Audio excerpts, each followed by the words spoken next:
My grandfather, my mother's father, was a Kentucky coal miner, born in 1926.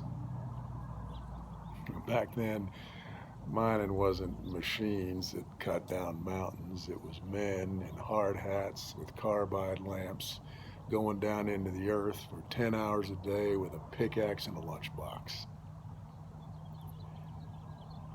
My great-grandfather, my grandfather's father, was killed in a mine accident about a month after my grandfather turned 12 years old. Without his father, no one to provide for his mother and sister. So the morning after the funeral, my grandfather put on his father's hard hat, went down into the mine, and he was a coal miner. 6 days a week, 52 weeks a year.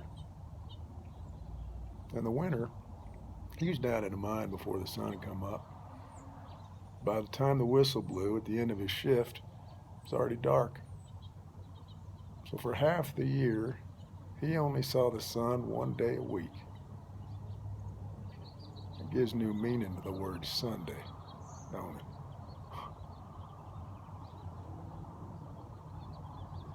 Now, my grandmother told me it was illegal for someone so young to work in the mine even then.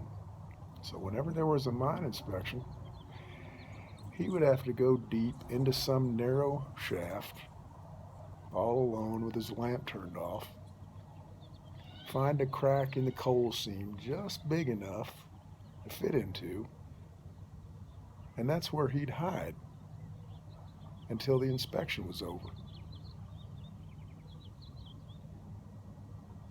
And she told me he said that was the worst part of it for him.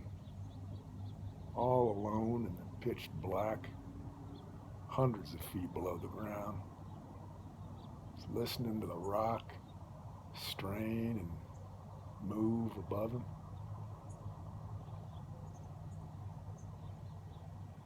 Now, for their part, his mother and sister, they grew vegetables, raised pigs, chickens, had a milk cow. But everything else, if they couldn't grow it, they bought it at the mine company store on his wages. That is a hell of a life for a 12-year-old boy.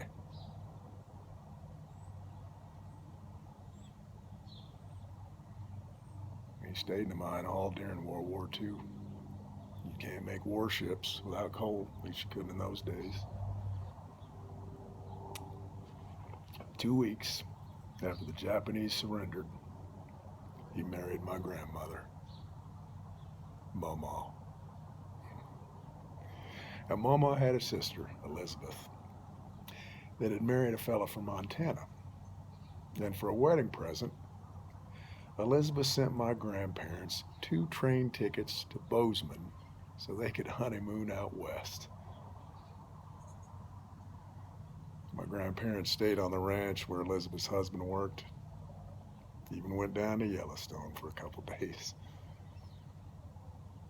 Mama said she never knew my grandfather could smile like that.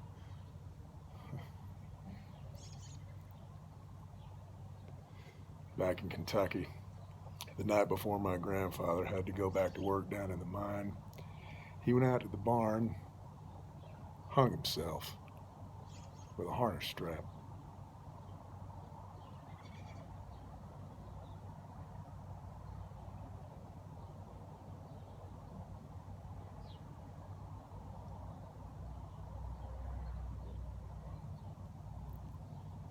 After that Montana sky, I guess he couldn't face going back down in the hole again.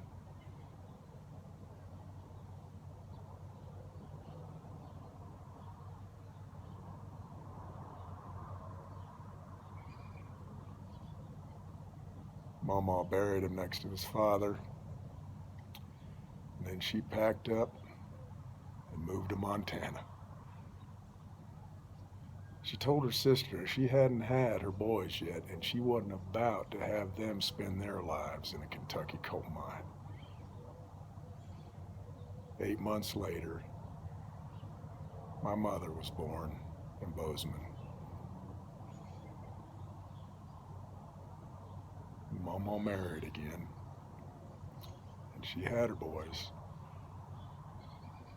grandkids, and great grandkids. She had decided that she was going to have a good life, and that is exactly what she did. She was a piece of work, my grandmother. I never met anyone like her.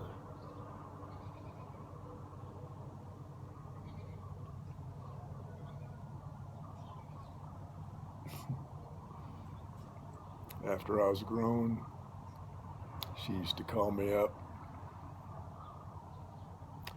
Say, come over for supper on Sunday, Clayton. Bring your laundry.